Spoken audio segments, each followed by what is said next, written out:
got here? Alright, hey dudes.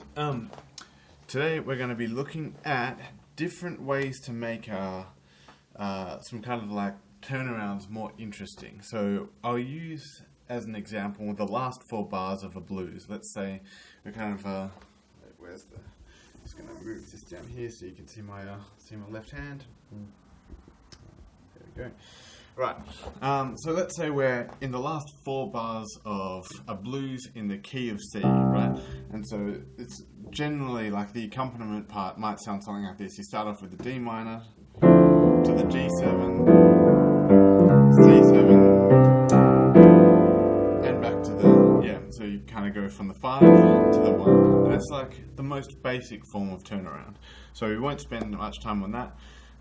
The next typical turnaround is a 1-6-2-5, right? So again, from the last 4 bars, you go the D, G, up to the C, A, D, G. So C, A, D, G.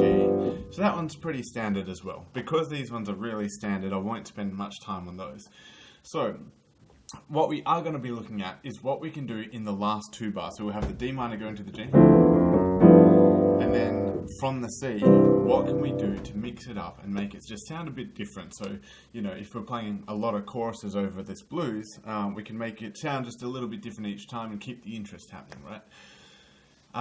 Essentially what we're looking at now is different types of reharmonization, or reharm for short. And it's really important to understand that if we're going to be reharming, we have to do so with the melody in mind.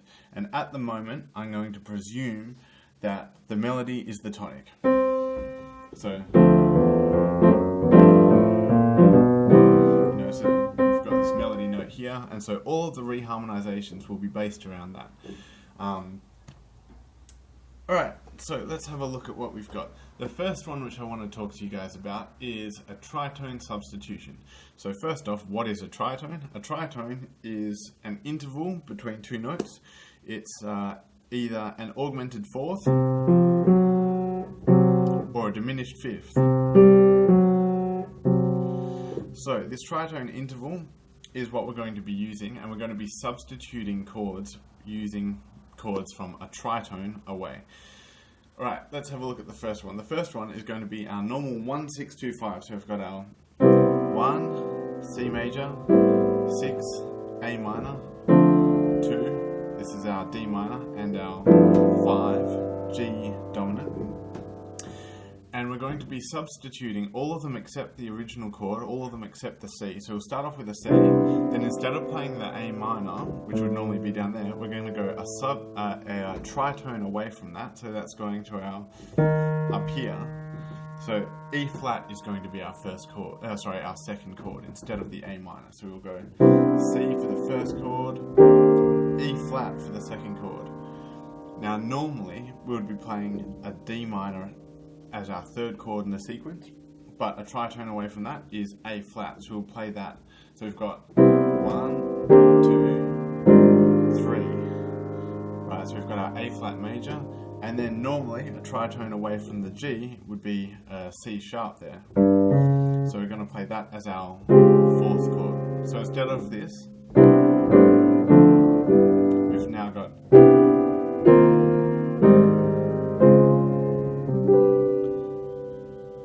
how cool is that? Now, with these substitutions, you can make them all dominant or all major, and that kind of depends on what's happening in the melody, but here's what they both sound like. So here's what it sounds like if they're all major.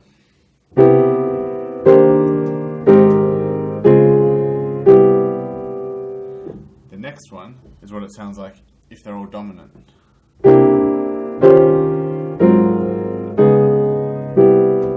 Except I resolved to a major chord there, but you can hear the difference, right?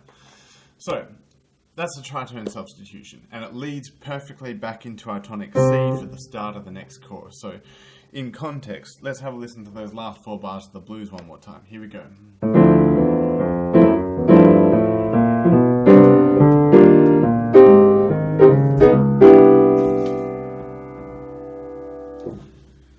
Alrighty. So the next thing that we're going to start looking at, before I get onto that, If you want to, you can substitute some of those chords in the 1-6-2-5 progression, but not all of them. So for example, we'll play the first two chords as normal. So we've got our C major, our A minor, and then we'll substitute the D and the G. So normally we have the D and the G, but now we're going to go the A flat and the C sharp, right? So we're going to go,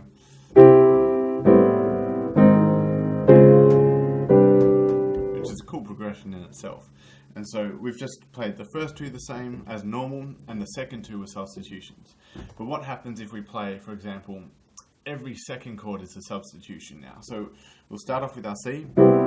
Instead of going to A, we're going to play our E flat. Then we're going to play our D minor as normal. Then instead of going to G, we're going to play our C sharp. So now we've got.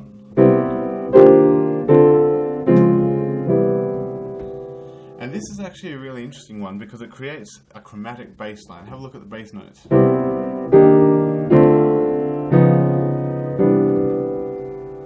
And again, any of these substitutions can be dominant chords as well. Leads beautifully back into C. So there we have it for our tritone substitutions. Up next we have, let's have a look at some sus 13th chords. So I'm going to show you a voicing.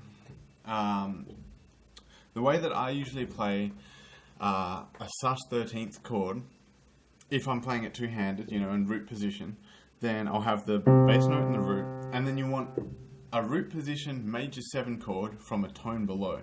So let's go a tone below from our C. We're going to go B flat, and we're going to play B flat major 7. But have a listen to it in context. Beautiful. Right. Now, how does this fit into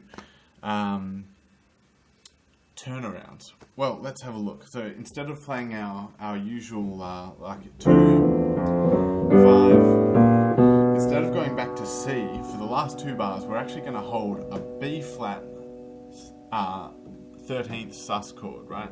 B flat sus 13th chord.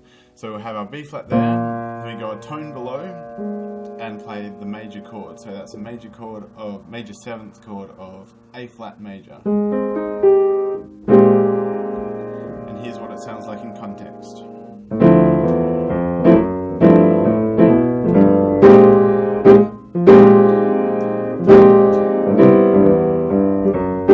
Going into the next chorus or whatever.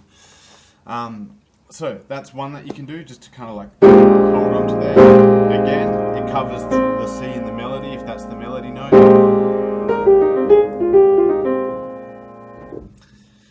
Right, and we can build on that as well. So let's have a look at this next one. So we're going to use the same principle, and so for the second last bar of the blues form, we're going to hold the B flat, and for the very last bar, we're going to actually hold G sus 13th with the same thing. So we'll go G, go a tone below, major 7 arpeggio from there. So the F major 7 arpeggio over the G. So what we're going to have is this. So we'll go.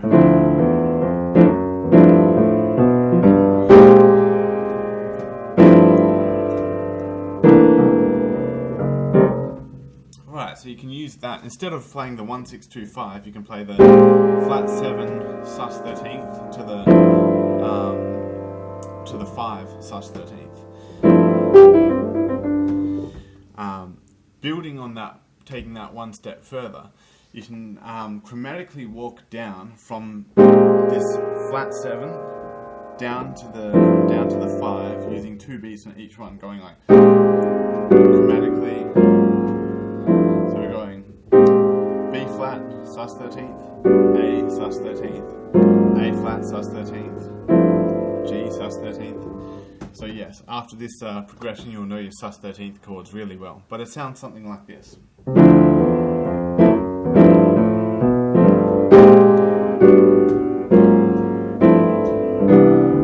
And so because we recall back to this 5 chord, this G is still a 5 to the 1, which is the C, right? So if we can find our way back there, that'll nicely resolve into the C as well. So we've got the.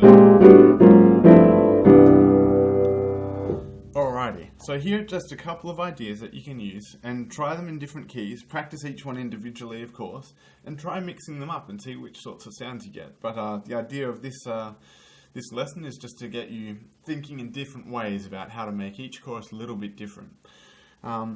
So to go over them again, we have in the last two bars of the blues, we have our we have our 1 for one bar, and then the 5 for one bar.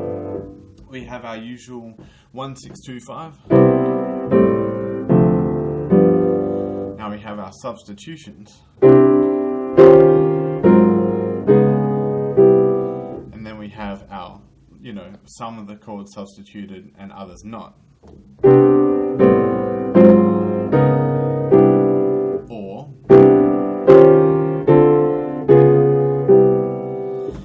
Finally, we have our flat 7 sus chord dominant, or the flat 7 sus chord dominant going to the 5 sus chord dominant, or the chromatic going down.